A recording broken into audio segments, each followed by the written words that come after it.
suborned and secondary and subverted and corrupted by power and influence, Faustian pact for access or to have a comfortable life, or because of the groupthink that comes out of them being a very specialized class, shall we say, that is exclusive of many different people.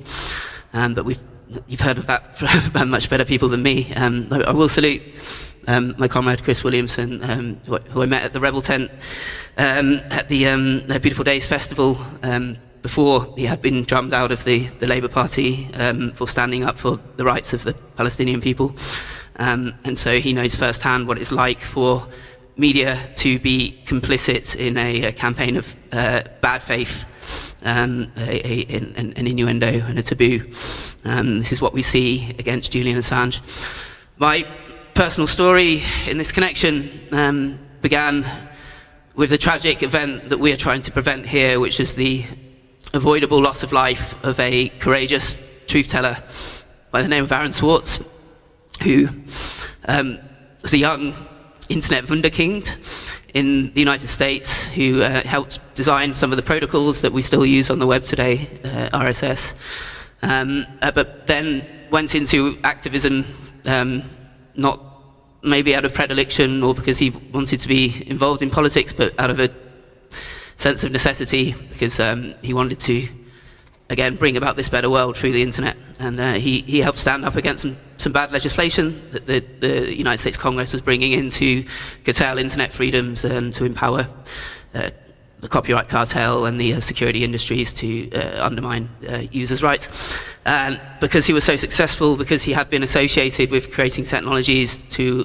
enable whistleblowing, to enable the conveying of information securely to outlets such as WikiLeaks, technology we now call secure drop that is used all over the world. They had a pretext to arrest him for downloading scientific journal articles from a library computer system at MIT.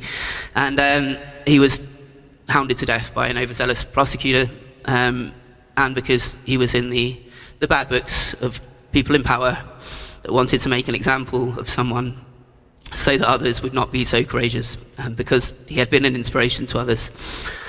So it was after Aaron Swartz's death that there was a campaign on the internet, hacktivist campaign, shall we say, under the banner and branding of Anonymous, trying to make, shall we say, a forced point through the exercise of political speech, through means and methods considered outside of the acceptable ones, but non-destructively, but certainly getting a message out there on various government computer websites, saying that something has to change. And just to summarize it, the reason why Aaron was able to be forced into the tragic decision he made to end his own life was because the United States federal justice system, I have to put the air quotes around justice in my head, operates under a coercive plea bargaining system, where by 97% of federal criminal defendants do not even see their day in court, do not stand before a jury of their peers to be judged by their peers after an adversarial system of evidence, an argument and contention and findings of fact. Instead, they take a plea bargain, they take an offer they can't refuse, to quote a film about gangsters, because this is a story about gangsters. And the reason they take this offer they can't refuse is because the leeway of the federal criminal sentencing guidelines and the freedom of prosecutors to pile on charges so that they can say, you cooperate with us, you sacrifice your right to a free trial, you turn and you inform upon your comrades, become part of our system of oppression, and we will give you 5 years or 10 years. And if you don't, you'll face 75 years, as Aaron faced for accessing science, 99 years, as I faced for allegedly speaking up about this, and over 100 years, as Julian Assange faces for giving the world evidence of war crimes, of torture, and horrific things done in their name, with their tax money ostensibly in the interests of safeguarding freedom and democracy. And so it was delightfully ironic, as we say in the habit of British understatement, when I found myself potentially subject to that same American injustice system, when, after they failed to bring charges against me in the United Kingdom because I didn't agree to subvert my own use of cryptography, because I believe that people have a right, not only a right, but a responsibility to store data securely against robbers, against abusive partners, and against an abusive state. So, having not helped our lovely National Crime Agency put me in prison here, I had the three remarkably similarly dressed people in trainers and short back and sides turn up to my door and say that they were taking me back to America. And as they didn't seem to appreciate, this was the Metropolitan Police's extradition squad, didn't seem to appreciate that I hadn't been to America, and likely never will. But regardless of the fact that I haven't been to America, and as such, under the common sense understanding of how criminal justice should work, could not have broken their laws, which, if they have validity anywhere, that validity must surely end at their borders and not extend across the world. But somehow I was, regardless, taken to the police station, taken to Westminster Magistrates Court. My parents had to cough up a significant, for them, sum of money, less significant than the amount that had to be coughed up for our friend Julian, but regardless, I had to go to prison for a short time until the bail was secured. And I had the privilege of being able to prepare for the 5-year process as it ultimately took to fight this extradition with some limited freedom, just having to travel to a police station quite often to sign bits of paper and give up my passports. But at least I was able to access my lawyers, to access the press, to access the internet, although they did try to ban me from the internet, it didn't quite work. And so I had to go through the process that Julian has gone through and is now, we hope, and confidently have faith, is coming to the right conclusion. And so I'll just speak briefly as to why that process is harrowing in ways that hopefully are not too redundant with what our other comrades have said.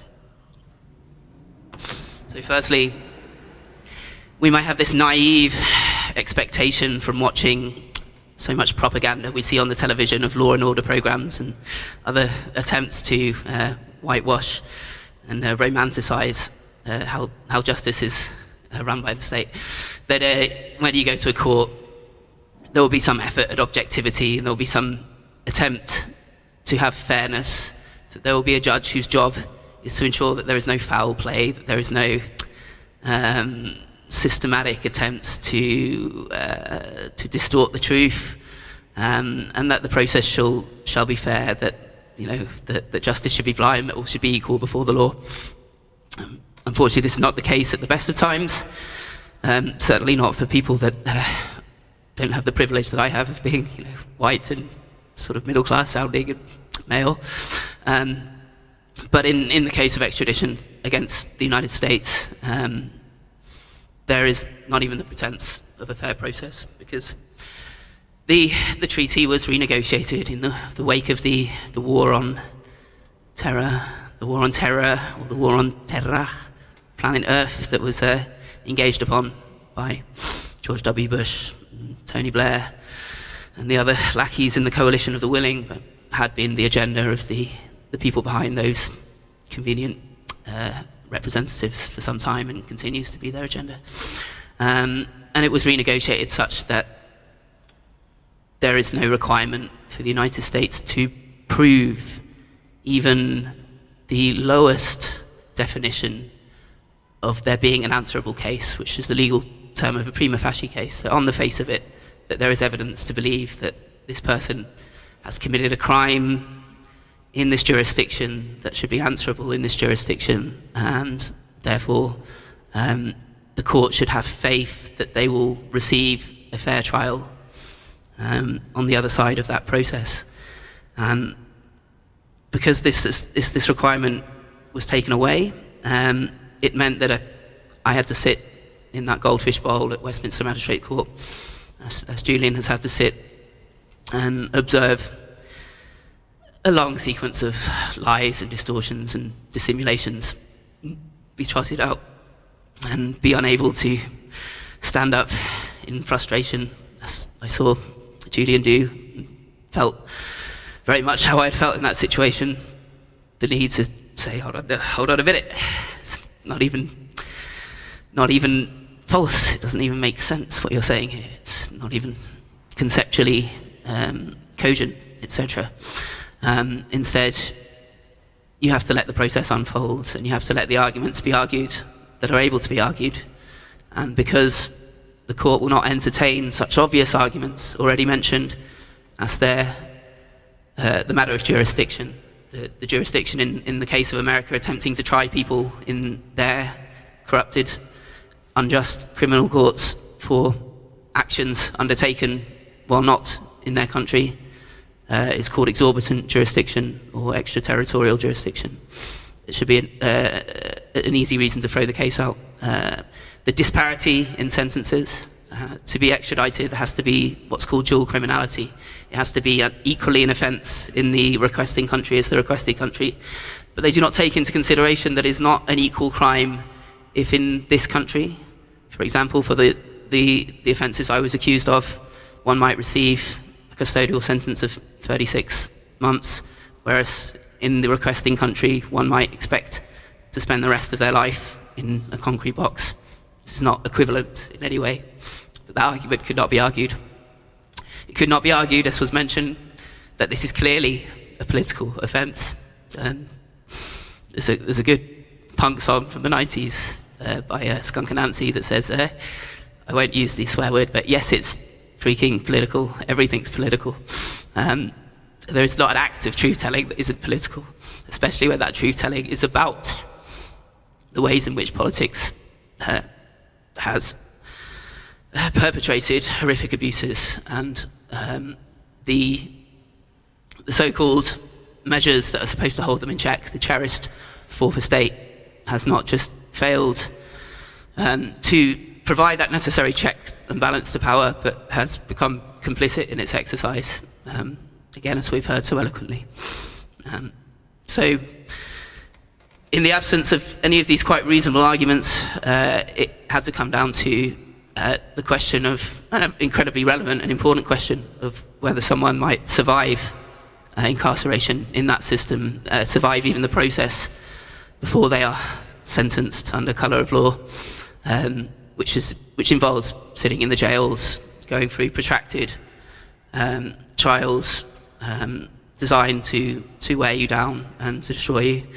And in my case, the place that I would be expected to go, and the place where Julian would be expected to go if he were to be extradited, is a horrific institution in New York called the Metropolitan Corrections and Detention Center, where people who watch the news may know that someone recently did commit suicide. The infamous Jeffrey Epstein was certainly killed in that institution, despite in my extradition there being great pains taken to suggest that this is a safe place to put someone, that if you are suicidal, quite understandably, because you've been taken away from your country and your family to a place you've never been, to be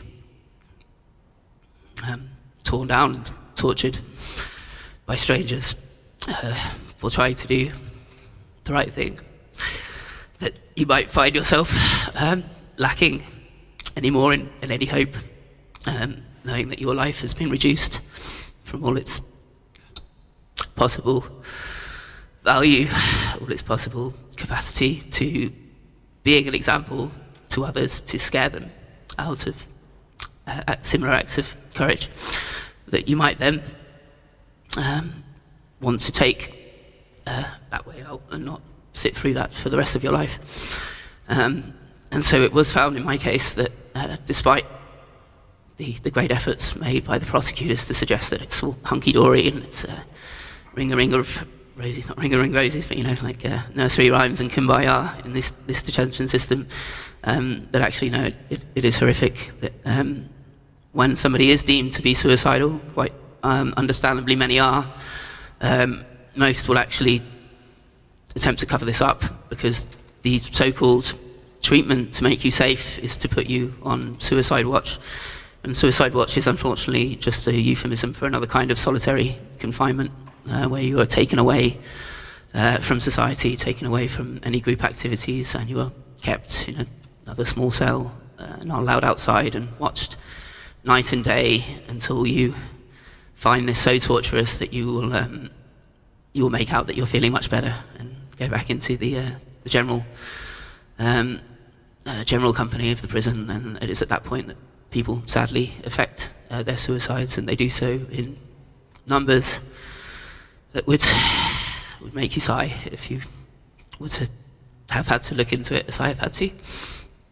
And so in my case, I lost in the first instance at Westminster Magistrates Court, as was to be expected, because until the case of Gary McKinnon, another person who was accused of hacking, not out of any criminal or malicious intent, but to seek after truth, before his case, which had to be stopped by a political intervention by Theresa May, and perhaps the one good thing that she did in her career, but opinions may differ, there had been an expectation that the United States would win. It was just the default presumption. After Gary McKinnon's case, they took away the discretion of the Home Secretary to consider the human rights implications. And I have to spell this out, and I'm sorry, I won't be much longer, but I have to spell this out because of how Kafkaesque it is.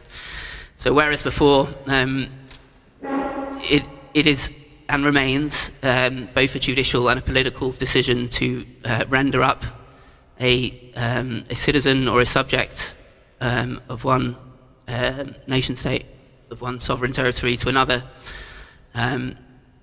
judicial because it requires an assessment, should require an assessment of facts and evidence, and political because it's necessarily a transaction between states. And so the final check was that the Home Secretary would be obliged to make that final, to underwrite that final decision, to put their signature or their stamp on it.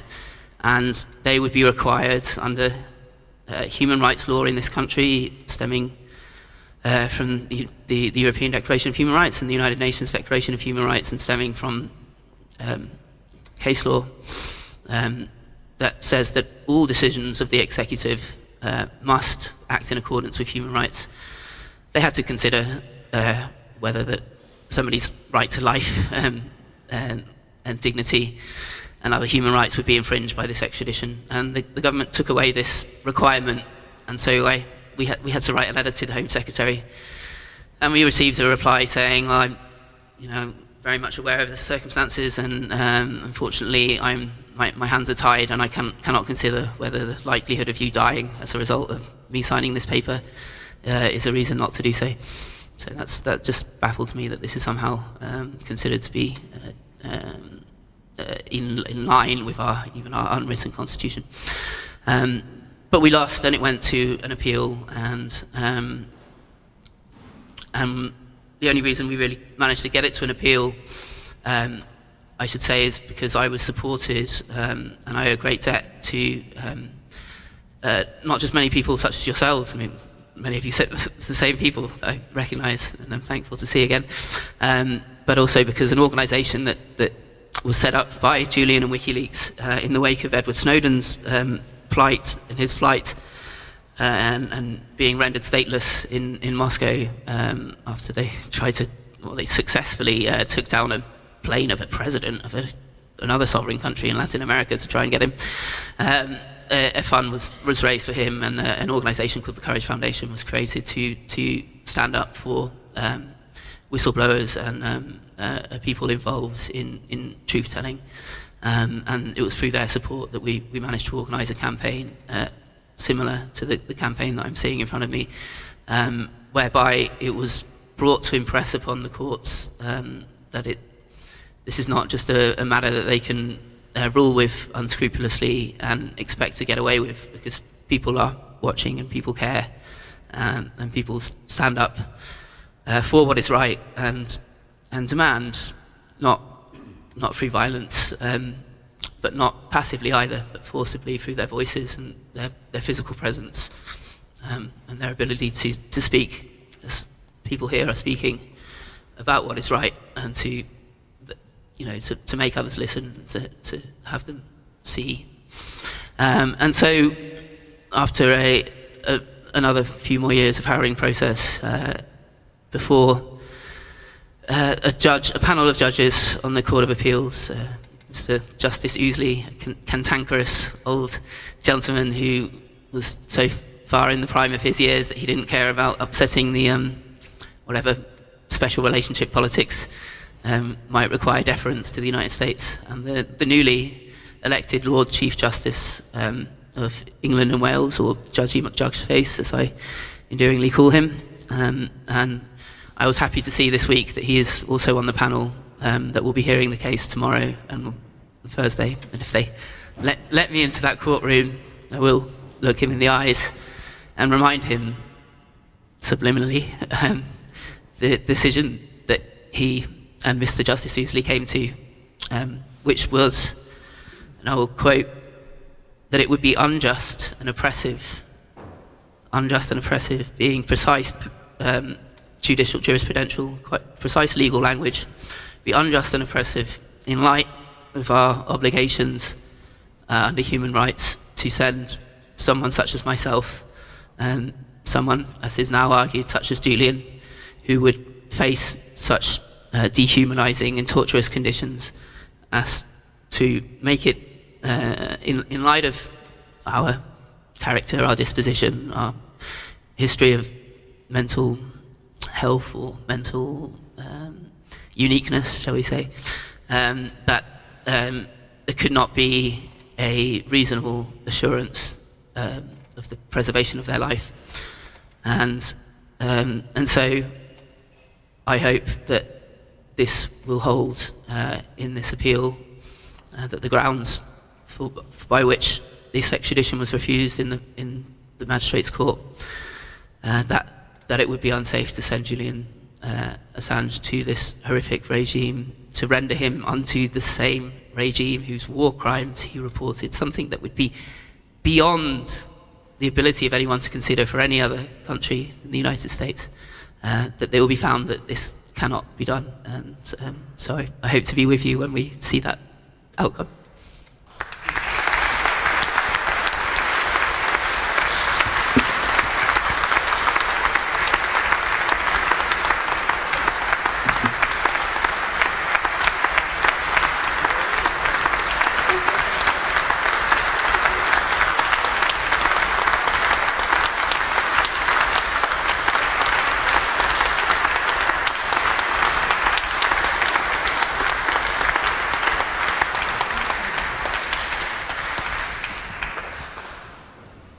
For those watching online, we will now take a 10-second, not 10-minute, but 10-second break just to sort something out with the stream, and then we will restart with our next speaker.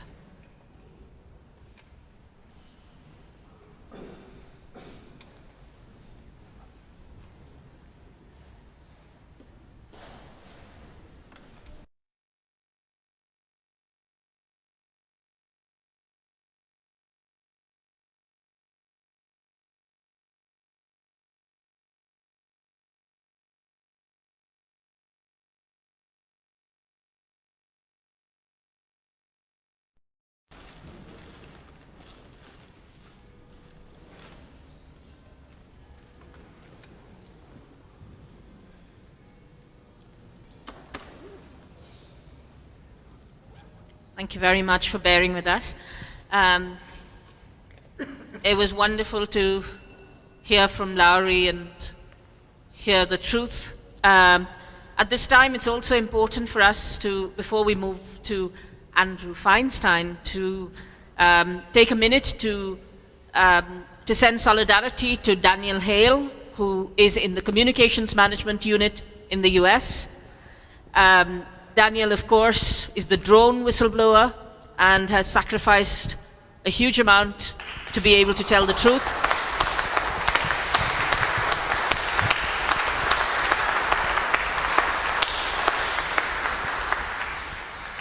on your behalf and ahead of COP26, I would also like to send solidarity to Stephen Donziger in the US, an environmental defender who is being persecuted for standing up for the people of Ecuador who are being tormented by Chevron. And closer to home, as we know, Scotland jails journalists. We have Craig Murray, who has often graced this panel.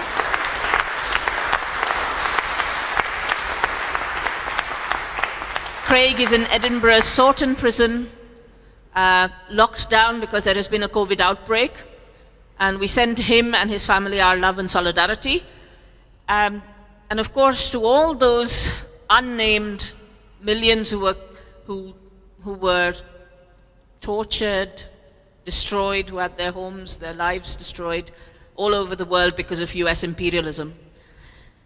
I'd now like to invite our final speaker for tonight, the wonderful Andrew Feinstein, to tell us a little bit about struggle, courage, and more.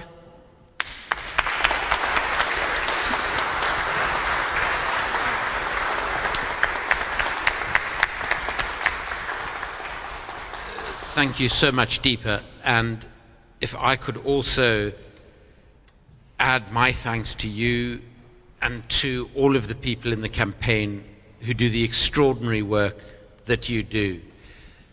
You know, in South Africa, what brought about liberation was active citizenship.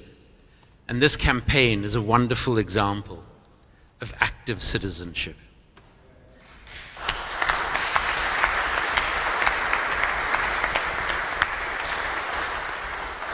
It's also a great honor for me to speak on a platform with such esteemed people in support of that most revolutionary of things, a truth teller. And particularly, I would like to say what an honor it is to share a platform with Laurie.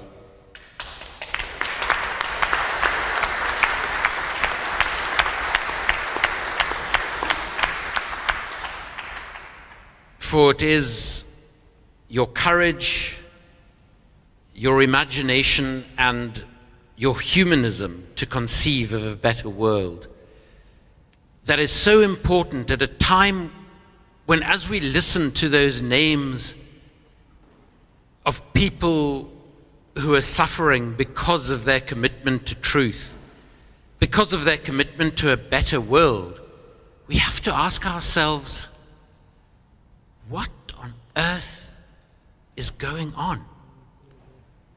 How is it possible for these corrupt mediocrities, evil people whose primary and overwhelming concern is their own material well-being, their own political and economic power?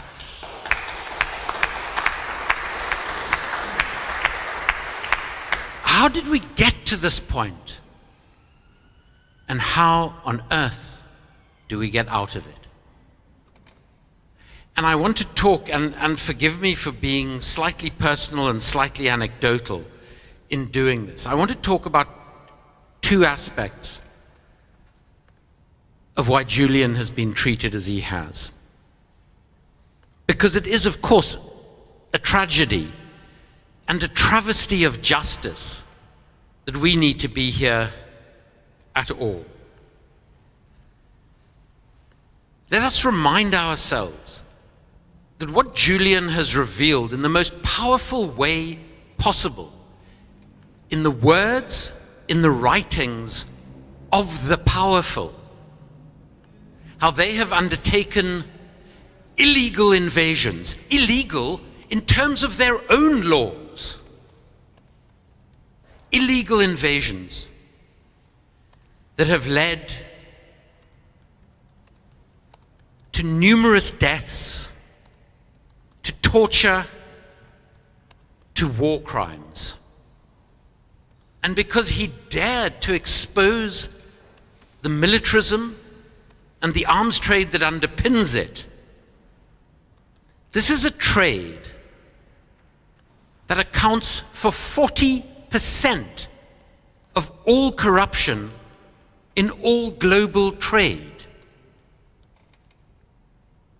This is a trade that, as we sit here tonight, ensures that American and British bombs drop from American and British jets, piloted by Saudi, Emirati, and mercenary pilots, is murdering innocent civilians in cold blood in Yemen in our name and using our tax pounds and dollars.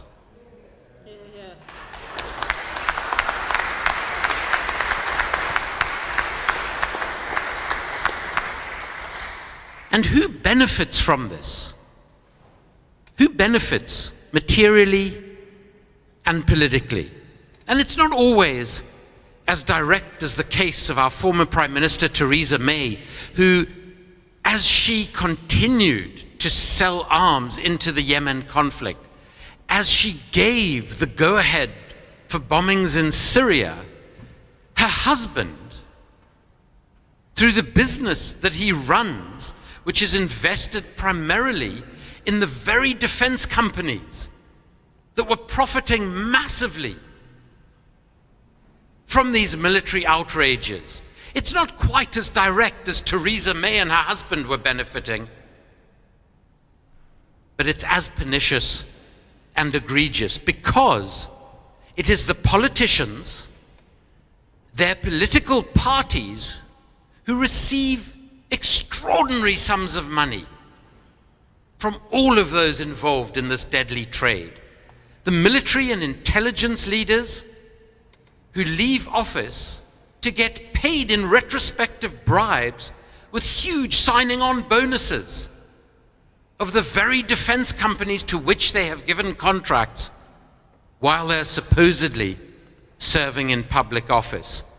It is the corporate executives who might at one point want to run a good company, but as soon as they realize that when they pay a bribe, they receive part of that bribe in what we call the feedback principle.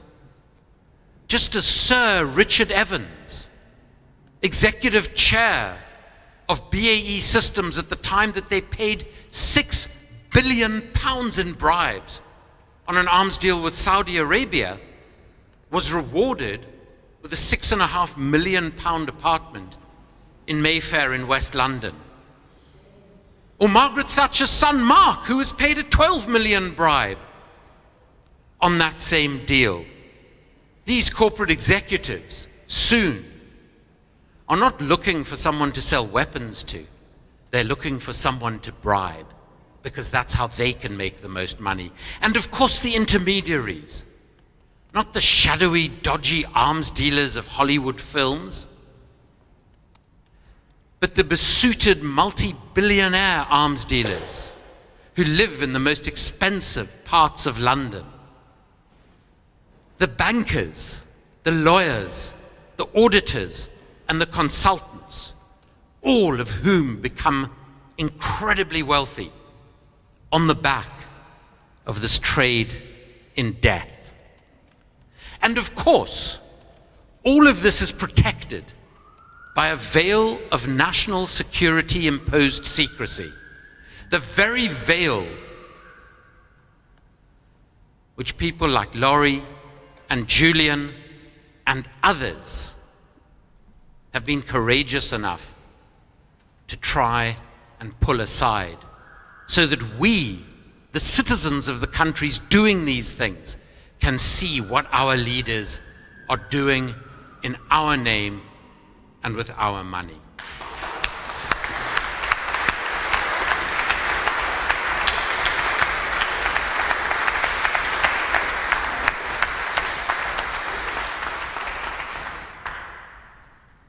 But let us also never forget that power and its compliant media will never give up anything willingly. That the only way power concedes is when enough of us for long enough struggle against that power to overthrow it. And you know, as we sit here tonight, wondering whether tomorrow the British justice system will do finally what is legally and morally right in Julian's case, or whether it will once again show itself to be the US's corrupt little poodle.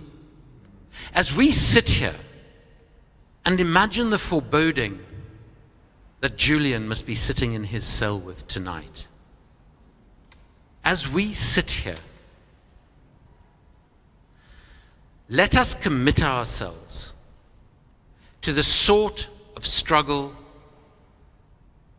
that hopefully tomorrow, but if not tomorrow, in another tomorrow, will finally set Julian free. And what gives me hope that this will finally happen is because I had the enormous privilege as a white, comfortable, privileged South African to play a very tiny and insignificant role in the struggle against a legalized system of racism, apartheid. And you know, at very little inconvenience to myself,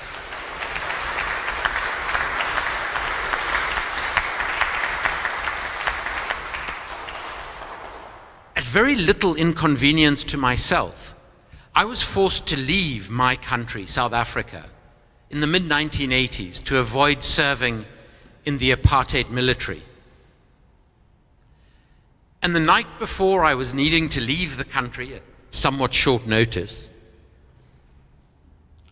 I drove up to a hill that overlooks Cape Town, and I thought to myself, never in my life will I see my homeland again. Because that's what everybody thought. That the strength and power of the apartheid state, supported by the British, American, and many European governments, seemed immovable.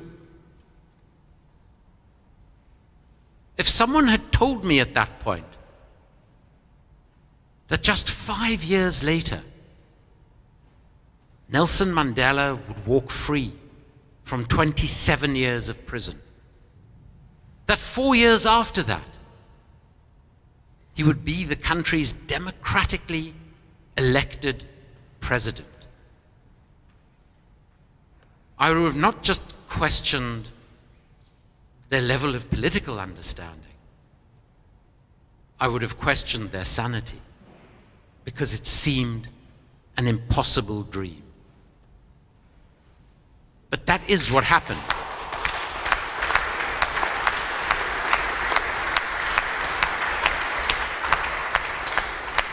That is what happened in South Africa. And the reason it happened was because the vast majority of South Africans refused to stop the struggle for freedom. They made the country literally ungovernable. And with the support of ordinary people in every corner of the world, they forced the banks that had been bankrolling the apartheid state to make it much more expensive for that state to continue its legalized system of racism and oppression. It was done by ordinary people, people like you and I.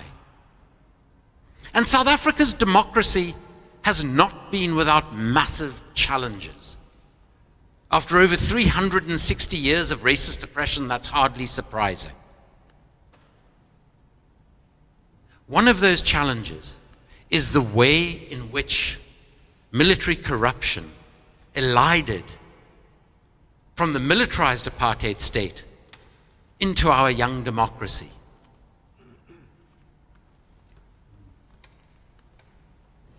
Just 4 years after our democracy, the country decided to spend $10 billion on weapons.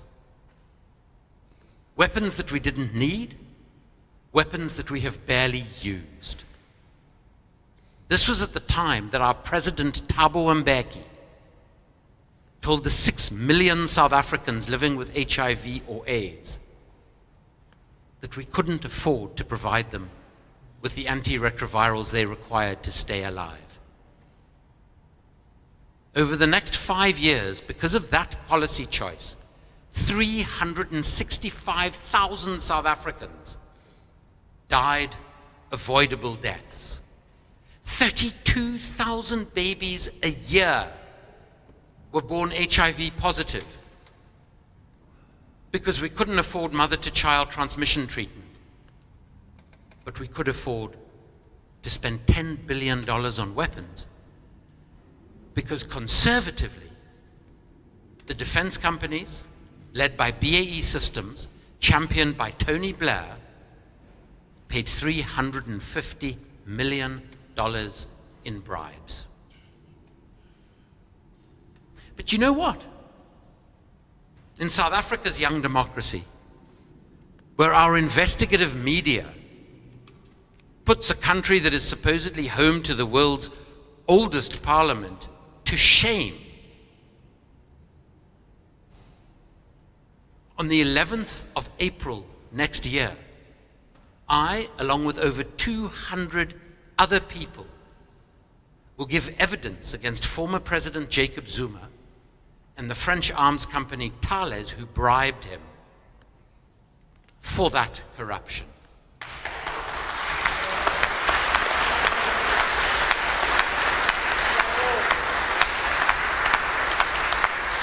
But today, I live in a country where Tony Blair, one of the most corrupt war criminals on this planet, not just walks free,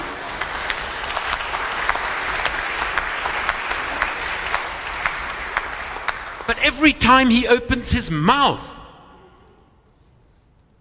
every mainstream newspaper in this country, especially The Guardian, fawn over his every word. While an actual truth teller is tonight in jail.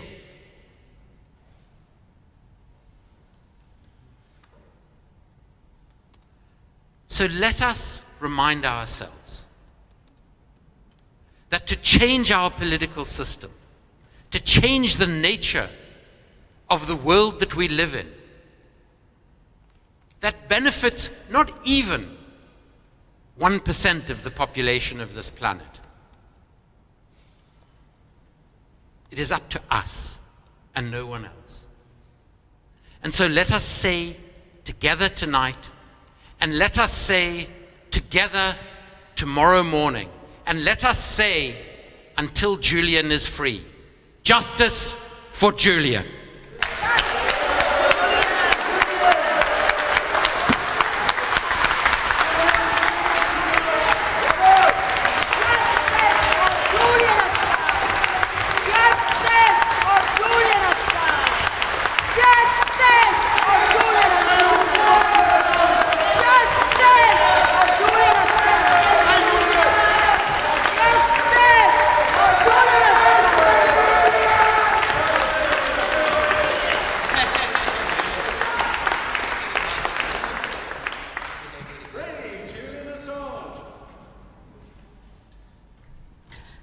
I'd now like to just remind everybody that it is your taxpayer money that is funding the CPS's Claire Dobbin and James Lewis QC, Claire Dobbin QC and James Lewis QC, and the CPS under Keir Starmer's leadership was involved in stitching up Assange. Let's make sure that we hold them to account for the things they say in court tomorrow and elsewhere.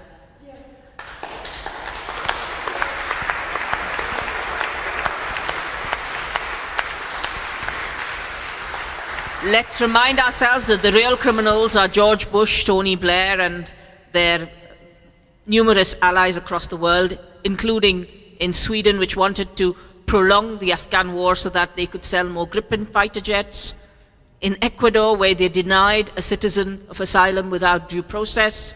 In Australia, where they continue to stay silent on the torture and prosecution of one of their citizens. And in Britain, which facilitates US imperialism. I'd like to remind us, though, on this, against all of this, the wonderful shining example that WikiLeaks brings of security for the documentation as well as security for the whistleblower, connections with small organizations, for example, in Tunisia and Lebanon and elsewhere in the world, whether in Kenya exposing corruption or sparking the Arab Spring in parts of the world, or indeed in globally relevant articles. So allowing whistleblowers to talk to those who understand their local information, but also those who understand the international information or who are interested in it.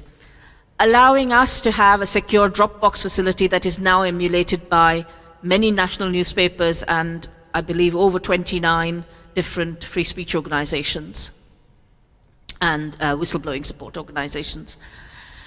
And of course, all the changes to the global media that have taken place, which has put the global media into the pockets of the oligopolists, and WikiLeaks broke through that and revolutionized journalism by allowing both archival and accuracy. And it still continues to have a 100% accuracy record. These are the things we remember Julian for, not what they smear him with. And one of the important things about these Free the Truth events is that we have these brilliant speakers, and I'm very grateful to them for their time. But this is also about us in the audience, talking to them and asking them questions and inspiring them to do other things and inspiring ourselves to go on and set up new things and different things. So before I throw the floor open for questions, and we will take as many questions as we can. I know some of our speakers will leave in a bit, but we will try and answer all questions. Could I just ask, Emmy wants to pass on some information about various actions. Thank you very much for a wonderful panel discussion, Deepa. We're very grateful and proud to support your actions. And thanks to our lovely guests today, all of them, particularly Larry for his courage, because he has suffered through all of this.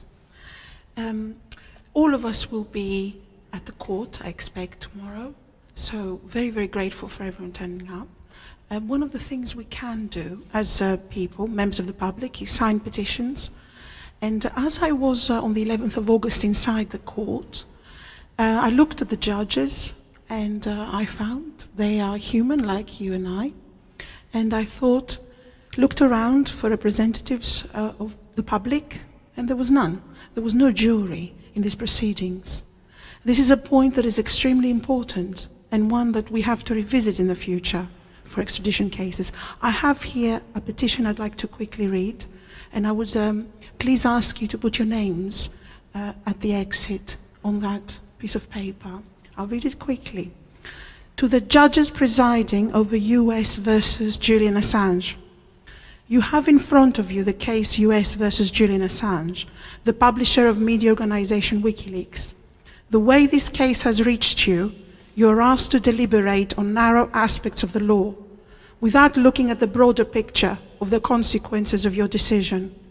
You're obliged to look at the law and the evidence impartially and deliberate fulfilling your duty to society and the public. In fact, the decisions you are making, you're not making in your name, but on behalf of society, since it is our society that has institutionalized the function of your role. Your decisions are a legal expression of the culture we share as it evolves through the centuries of our nation's existence. As members of this society, as members of the public, we hold no role and function in the proceedings before you, since there is no jury established and institutionalized in court proceedings today.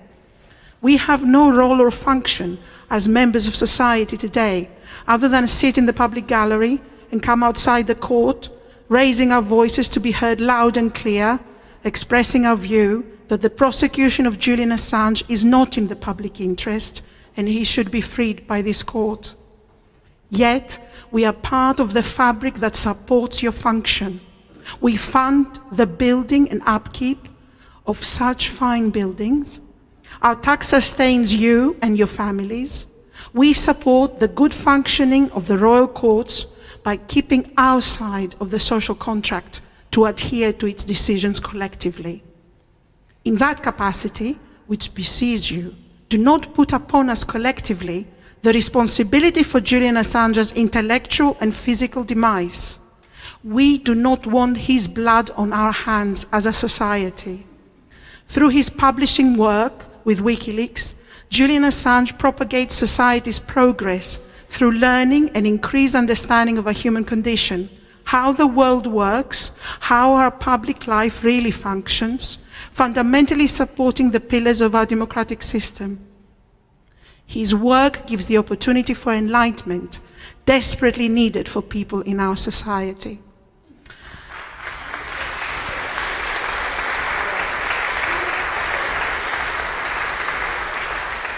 His work shines a light where we fail.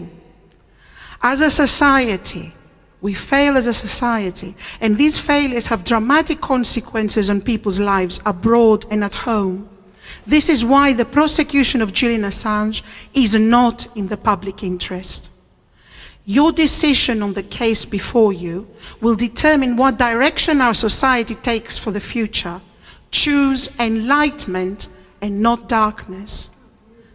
Generations before us have given their intellectual input, hard work, sweat, and even their lives to reach the state we live now, without the fear of arbitrary violence unleashed upon us as a society on a massive scale. Yet, following the case of Julian Assange, the threat of losing this is evident. Our intelligence services, our police, our governments stood silent or were complicit as foreign actors planned the kidnap and murder of someone who lived among us. Julian Assange is one of us.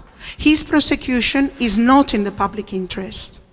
The progress of this country has achieved is priceless to all of us who live here. Let our progress continue. Do not choose our intellectual and moral decline. How can it be that our society, through our institutions, can reject the fundamental humanistic values of enlightenment that Julian Assange's work with WikiLeaks represents? Public opinion agrees. The prosecution of Julian Assange is not in the public interest. No jury would send him to America to face his tormentors.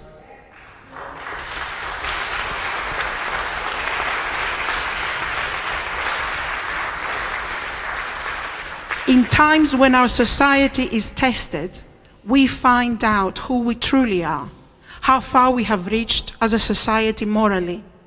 This is such a moment. Do us proud. Our society looks to you. The whole world looks to us collectively. Do us proud and let us cheer at your decision.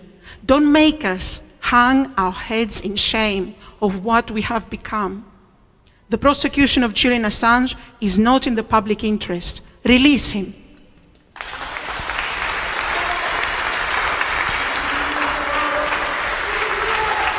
Please sign the petition at the exit. Thank you.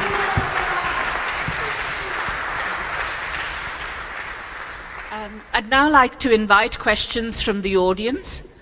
Because we're not, I'm not sure about whether the roving mic will work with everybody. Could I ask people to either come forward or say their question from their space if they would prefer to, and then we can, oh, there is a roving mic. Excellent, thank you. But could I ask you to prioritize your questions to Chris Williamson? Okay. May I ask you to prioritize your questions for Chris Williamson, because Chris has a train right away. So, Calvin? Just bear with us 1 second.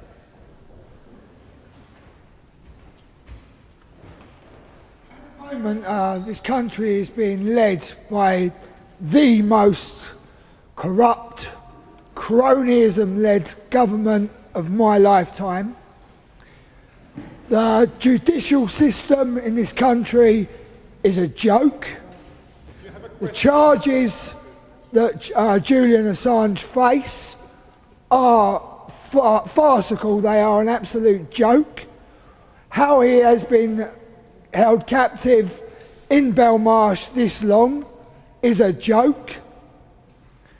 As most of you know here, I'm a whistleblower. The question to Chris: if you had the say-so today, would you defund FTAC? Would you revitalise the judicial system that this country has? Because what I see is an absolute joke. And one other thing, I've also been held captive. I was held for 18 days. They tried to lock me up for the rest of my life with charges of alleged threats to kill Boris Johnson, and FTAC claimed that I had ideas of grandeur because they claimed that I was not a whistleblower. So on that basis, I say that the judicial system is an absolute joke. Would you change that?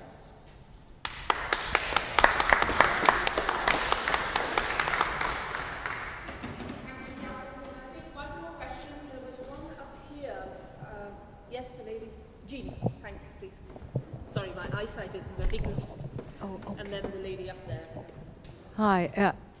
Hello. Can you hear me? This is a question for Chris. Some months ago, 2 or 3 months ago, a letter was taken, signed by 24 signatories from the British Parliament, cross-party. 4 people. Sorry, is there a problem? Oh, I need to speak. This is only for the camera. Oh, okay. All right. And this letter was taken to Belmarsh. Many of us here in the room were there and saw that letter being presented, or initially looked as though the governor of Belmarsh was not going to accept the letter from our elected MPs. My question is, given your knowledge of how Parliament works, what happens to such an initiative? It seems to have disappeared. It was a request to have a video meeting with Julian Assange, and I would have thought that the people who signed that would now be putting pressure to it for that to actually happen, but it seems to have disappeared. So how does the parliamentary mechanism work in that respect? How do they keep pushing for something that they want to have happen like that?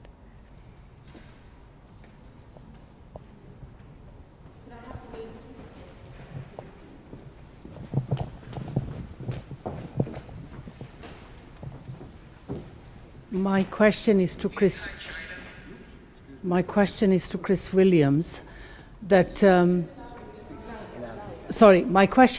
Williams. Okay, we all know the issue is exposing what Julian has done. But is it also the fact that the exposure was to do with Iraqis, and had it been some other country or other nationals, the judiciary, the politician, the view or the attitude would have been different, more sympathetic? That we Iraqis, 1 million Iraqis or whoever were killed, so what are we talking about? It's just Iraqis, isn't it? I mean, I think, well, apologies, I've got to leave to get a train, so I've got to get down to the station for 2 minutes past 9. I mean, I think just in general, to respond to all of those questions, I mean, our system isn't working.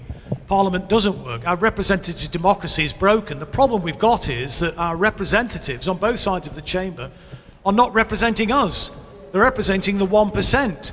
And until we break this political duopoly, then it will remain that way.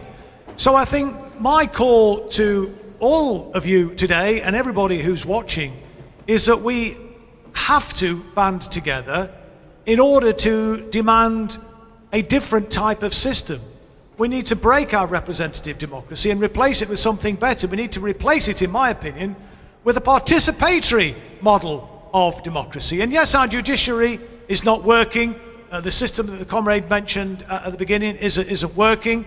It's actually penalising people, treating people appallingly. Parliament's not working, but keep the pressure up. Keep pressuring, that's all we can do. But in the meantime, until such time as we do find a way of finding common cause with each other, then this system's going to continue. And let's remember, the British Empire was the most successful empire in the world, and they're past masters, the establishment, at divide and rule. And we have to break through that. Instead of falling out with each other, and people on the left and people on progressive politics are very good at that, finding things that we disagree with each other about, let's actually focus on the real enemy. And the real enemy, of course, are the elites in society. It's corporate capitalism, it's neoliberalism, it's imperialism. And we have, Joe Cox made this point, there's more that unites us than divides us. Keep that in mind. Keep that in the forefront of everything that we do. And as I say, rather than finding those areas that we disagree with each other about, and there will be areas, there will be nuances, of course there will. But let's remember that we need to keep our eyes on the prize. And the eyes on the prize is building a decent society, a better society, a good society. And of course it's possible to do. We are the 5th biggest economy in the world. There's no need for anybody to be living in poverty. And there's certainly no justification for the imperialist wars that we've been engaged in. Support the work of Andrew here, for example, who's doing some brilliant work on exposing the arms trade. It's crucially important that we do from here, all of us, because all of us in this room, we're opinion formers. Let's go out and raise political consciousness, because I'm absolutely convinced that when people are armed with the information, they will not tolerate this totally broken and unjust system. Solidarity, comrades. Apologies, I've got to leave.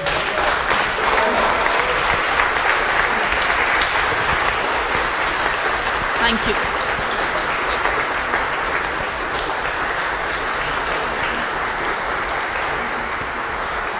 Thank you, Chris. May I invite some more questions from the audience, and you're now welcome to ask questions of any of the speakers. So, any questions? Yes, please. And could I just request that we will have to close up in about 10 or 15 minutes. So if we can keep questions short, we might get more in. Thank you. And if you could just project, because that mic is only for the streaming, so it doesn't, we can't always hear you. A question, I think, for Andrew is, I'm particularly unhappy with the way these court proceedings against Julian Assange have proceeded, and I think really there needs to be a way that we hold these judges to account, because what's happened? What's happening? We've had this superseding indictment introduced halfway through the case. This is completely unacceptable. Should be thrown out. And we've got another hearing going on where we know the key witness has lied. It's just that this is farcical. And I think these judges need to know that there are going to be repercussions. If they go on with this, they are committing a crime. They are actually criminal. Yeah? And it's just like, they're not. Judges are supposed to implement justice. And then they're frauds. This is fraudulent. You know, how could we best hold these people to account? And so, in a positive way, so that people don't follow their example in the future, so we don't have judges doing this kind of thing in future cases. So that's my question. Thank you very much. Well said, comrade. We'll come back to Andrew for that question. Could I take a couple more? Yes, Eric, please. Eric, of course, has been seen outside Belmarsh prison and elsewhere, and it's wonderful to have someone who's leading the way, irrespective of the weather and irrespective of how things are. Thank you very much. Yes, as loud as I can. Okay. As we know, the Crown Court Judge Vanessa Bareitzer said Julian should not be extradited. And of course, she gave a reason, which I think none of us would like, although we were glad when she said should not be arrested. But she said because he would be able to circumvent, which means to get around any suicide prevention measures of the United States. I think one can question that. It seems to me they watch you every minute of the day. But anyway, she said that. But then she said something else, which I didn't know until now, that Julian had to remain in jail until the appeal of the United States, as we know, in September. We're in October now, careful, in September. So the United States said, yes, they wanted to have him extradited, you see, but there was a decision unofficially. Officially, they said, we will decide in October, which is now, okay? Now, we can't predict what they might say tomorrow and the day after. But having already reserved what is, I think, a dubious right to say we will decide in October, what is to prevent them tomorrow, the day after, because the 28th, it's 2 days, okay? What is to prevent them from saying, again, we will not give our answer as to whether or not she be extradited or not. We'll do that in December. And then in December, they can say the same thing. We'll do that in Easter. Easter the same. It goes endlessly. Over a year ago, a medical team examined Julian Assange and said he was in urgent care of medical treatment in a proper teaching hospital. They said this, okay? There was a prognosis. We're talking about science, you see. We're not talking about speculation, okay? So we have to say that if the decision is, we hope it isn't, of course, but if it is that we won't give our answer now, we'll give our answer in December, not only does this go against a demand you've heard us utter many times, there's only one decision, no extradition. We didn't say there's a second possibility, a second, that they would not give an answer. We didn't say that. Up because I Perhaps need to take the one law more allows question, us, I don't please. know. I mean, you know, it's so obscure. You know. Thank you. But anyway, as far as we know, when they made that promise, they'd give their word. They would tell us in October, then they should tell us. They can't say we're going to tell you in December, January, and all that. Okay, so this is important. We should say that, and we should insist on it. They have not kept their word unless they give an answer then. Thank you. Thank you so much. Thank you, Eddie.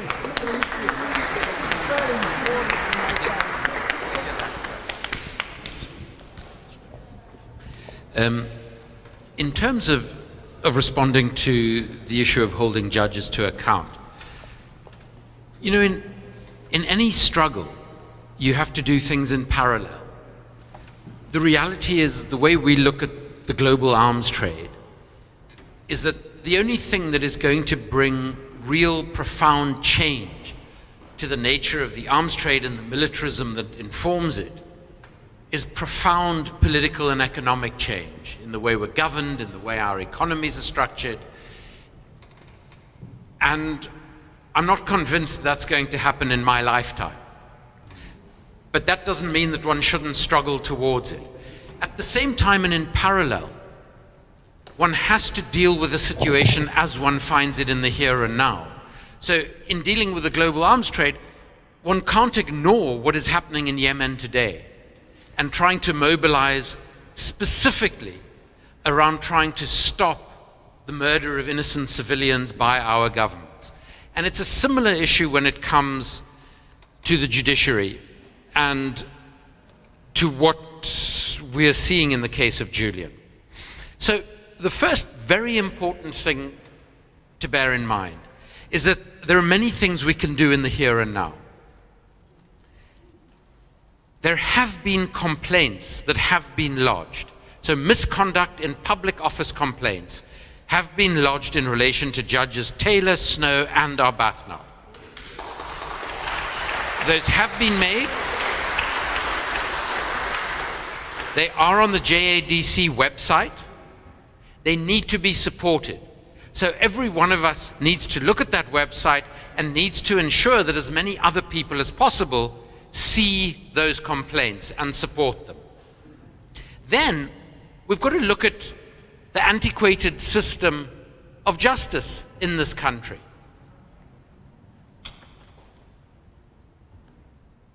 In South Africa, which, as I said, is by no means a perfect democracy, 27 years into its democracy, at least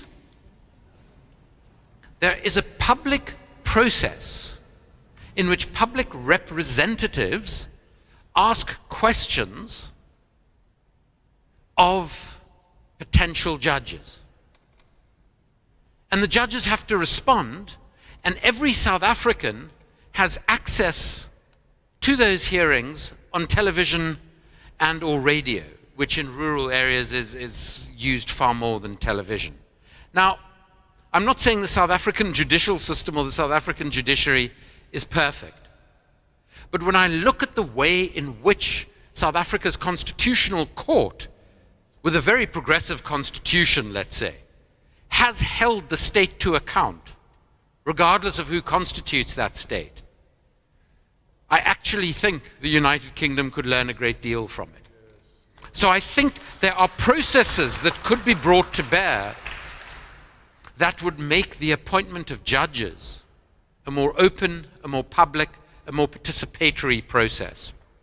But then, of course, the laws that judges are supposed to rule on are themselves very problematic.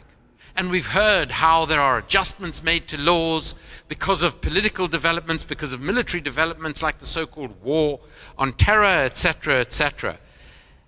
And that comes back to what Chris was raising about the nature of our representative democracy. And I think, you know, there are many political analysts and thinkers around the world today who would say that the form of liberal democracy that is currently practiced in those countries where we live in liberal democracies is failing the vast majority of people in those countries. And I think we experience that in the reality that this, the 6th or 7th richest country in the world, has more food bank use than at any time since the Second World War. Now, you know, the reality is our system of government and economics is failing if that's the case, at a very basic test. So clearly those who are being elected in our democracy, which, like the United States of America, is the best democracy money can buy. And let's not forget that. Those are the words of Greg Palast, the American journalist. I mean, I am represented by Sir Keir Starmer. Now, you know, the reality is that as a constituency MP, before he became leader of the opposition, he was appalling. He has no politics, he has no principles, he has no ethics, he's a charisma-free zone, and he is remarkably divisive within his own party, within his own constituency. And when we tried to tell the broader Labour Party that, they still went ahead and elected them the leader. And everything we knew about him has come to pass. And I do wonder whether he is the most inept and abject leader of the opposition or leader of the Labour Party it has ever seen. So we've got to look at our political systems, but that's a big task. That is a long and a profound struggle, and we have to engage in it.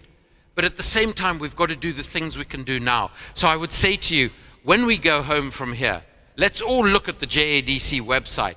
Let's look at that complaint and let's support it so something can start happening in the here and now.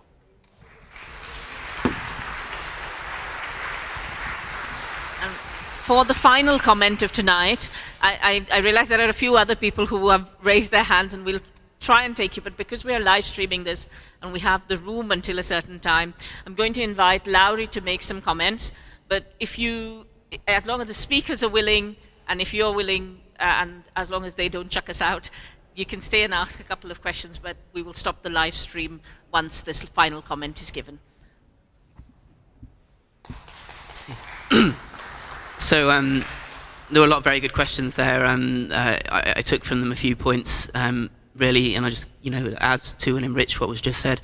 The main issue seems to be that we are banging our heads against the wall, that the mechanisms that are given to us or are suggested to us to seek redress, to seek accountability, and to agitate for justice do not appear to work. And that's not, accidentally. It's because they are designed to give the illusion that they work, but actually they fritter away the will and the energy of people that attempt to use them. And so the question that was asked so poignantly, what do we do next? What do we do next when the petitions are not heard, when the calls to our elected representatives for very reasonable requests are not met? And the answer was given by my comrade, Andrew Feinstein here, that you do things in parallel, or to use the phrase of the revolutionaries in the United States in the 60s, the Black Panther Party, you wield dual power. And how you wield dual power is when an institution is not serving your needs, then you build alongside that a parallel institution that does serve those needs. So when there are people who are not represented by their members of parliament, because the members of parliament care for the rich and the corporations, and those people gather at the food banks in their hundreds, then you go to those food banks and you help feed the hungry, and you help give succor to the people that have no hope. And to slightly adapt the suggestion of some of my American anti-fascist anarchist comrades, you arm the homeless, not with rifles or pistols, but you arm them with the ability to know and understand how these systems work, and how that they can build strength through a mass movement, and you form a mass movement through providing mutual aid. That is something that we have had the opportunity to do in this pandemic, in this test of our collective character, when people have been struggling, and people still struggle, even though we are pretending that all is back to normal, that we have the ability to work within our communities, to organise and to offer when one has something spare and another has a need for it, or when one has time and emotional energy and another is lonely and feeling isolated. You go out and do those things, and while you're doing those things, you have the conversation and you build institutions and organisations that work in parallel. These can be political, these can be organisations. You do not have to go do things through the ballot box. Most of the real political struggles that have been won in this country and around the world have not been won at the debating between accepted candidates that get through the filtration process of the organised political parties. They've been won in the streets through mass movements. We only have to look back to the poll tax or anything that has been successfully resisted in this country, and it happens when enough people get together and say no more, here we stand, we can do no other, and we will stop and obstruct this system, and we will put our bodies against the gears and the levers, and the machine will be made to stop.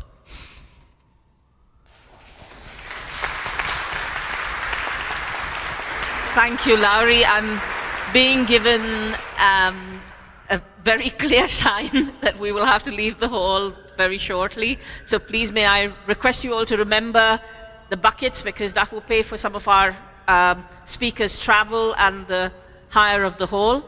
And thank you all for being here, and thank you to those of you who streamed online, all the different activist groups and news organizations that are streaming and political organizations that are streaming. We're very grateful to you for your solidarity, and see you all tomorrow morning outside the courts. Thank you. Thank you. As we, there is one piece of news currently on its way. There is an art project that is being blocked at the border, so I will invite Patrick to say a few words about that. Thank you. So, good evening. I'm Patrick from Germany, and I'm I'm in order here to bring you the Anything to Say sculpture. Maybe you have seen this. It's a big sculpture which shows Edward Snowden, Julian Assange, and Chelsea Manning. And I can tell you, we brought the sculpture from Switzerland to London for tomorrow. And my sculpture, now, it's not my sculpture, but the sculpture is blocked at the border from the British government. My driver is with the sculpture at the border since 8 o'clock in the morning and trying to come here to show us the sculpture. And at this moment, he has to unload the sculpture at the border and nobody knows what's going on. So you can see they're doing what they want. Ciao. Solidarity, thank you very much for what you're doing.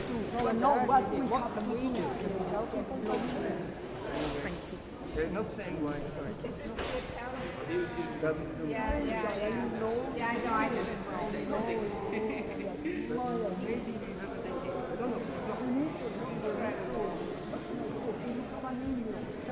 No, you can't help.